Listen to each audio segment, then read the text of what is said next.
I'm Marie. Standing in front of the mirror on my wedding day, fixing my veil, I recalled my mother's last words to me, "Don't expect us there." It was a moment of clarity, a culmination of a long-standing struggle. I want to share this story, not for pity or to ask for understanding, but because it's a weight I've carried for years. 2 years ago, in early March, I was on a job site in the outskirts of the city. I'm a landscape architect, and my job is to create the illusion of natural beauty in commercial developments. That Tuesday morning, I was crouched near the edge of the site, taking notes on some plants marked for removal, when I heard the crunch of boots on gravel behind me. I looked up to see a man in his late 30s, named Ethan. He was wearing work clothes that clearly showed he was no stranger to hard labor. His hands, slightly curved from years of working with tools, spoke of a life spent in practical trades. He pointed out the birds in the trees, saying, "Those aren't just any birds. They're killdeer, Charadrius vociferus. They feign injury to protect their nests.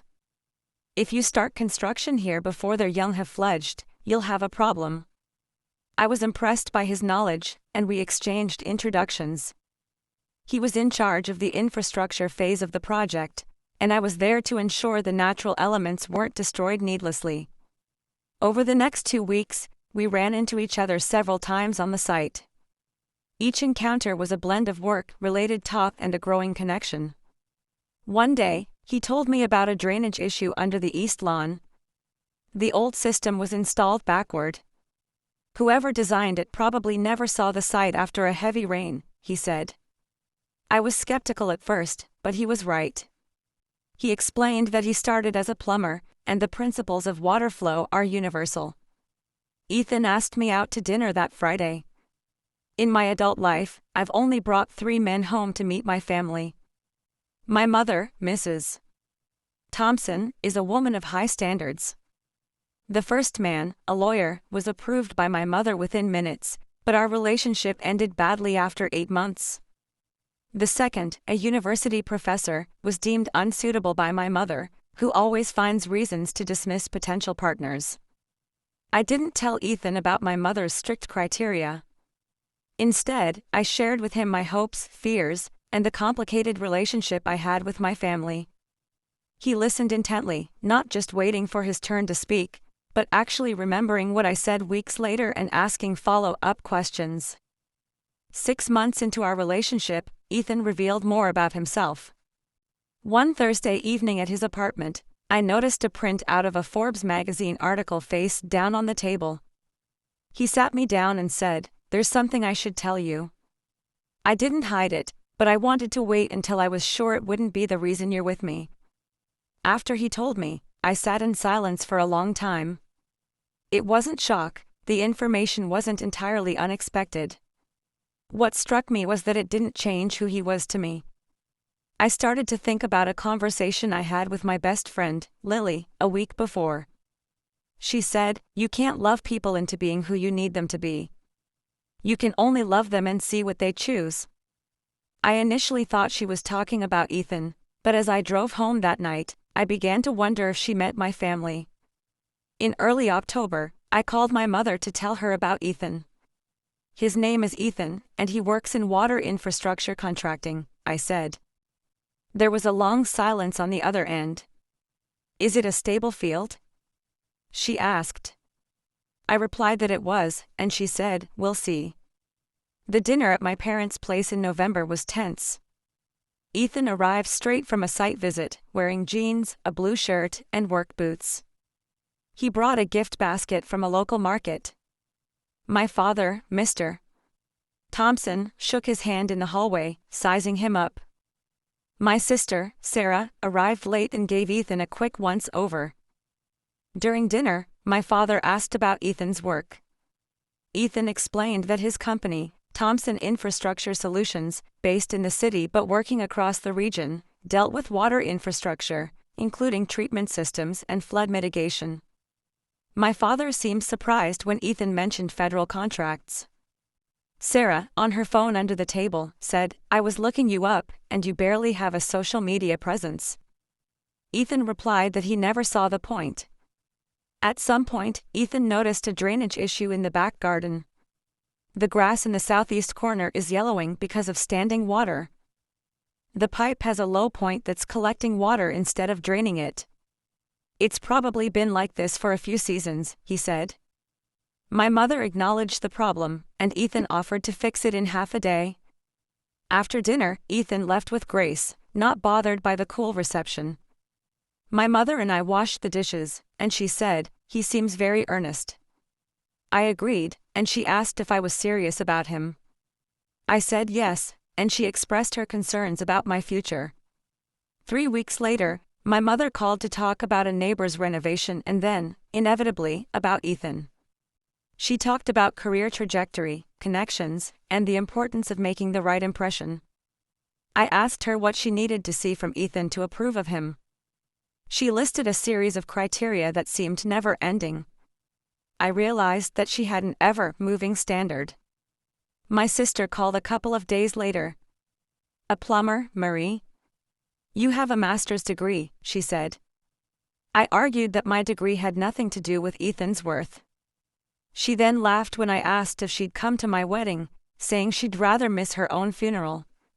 40 minutes later, she texted me about Ethan's company having over 12,000 employees on LinkedIn and asked if that was a lot for plumbing. I replied that it was. I told Ethan about these conversations. He said, "You don't have to protect me from your family." I explained that I was letting them answer a question: if Ethan was just a simple plumber, would they accept him?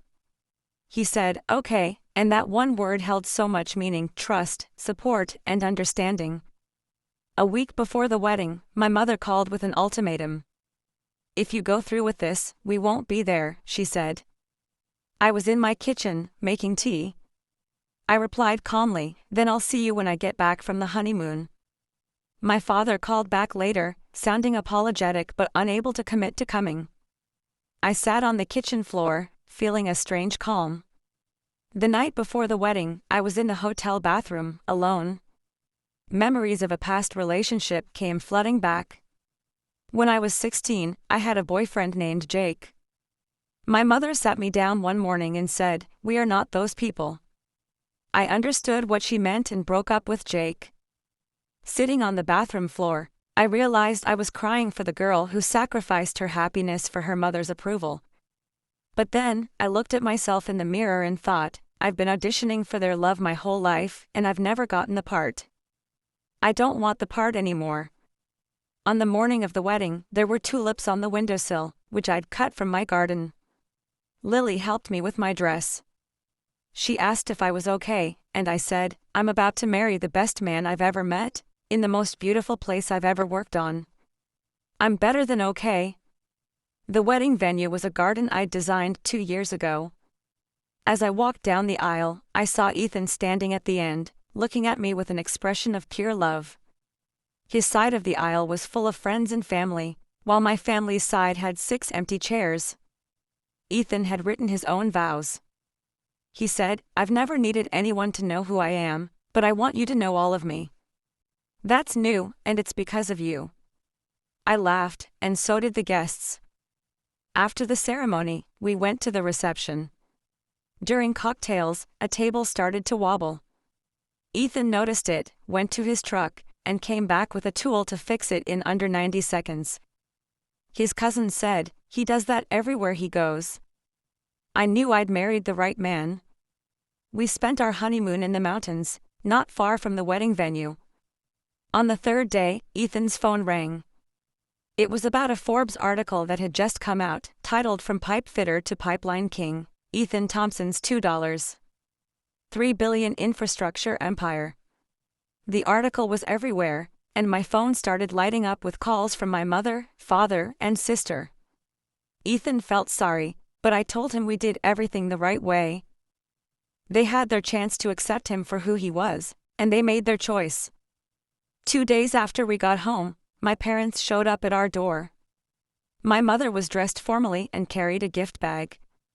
We sat at the table, and I told them I'd known about Ethan's company and wealth from the start. I asked them if they would have been at the wedding if he was just a simple plumber. My father finally said, "Yes." The way he looks at you made me think you chose well. It was a moment of truth that I'd been waiting for.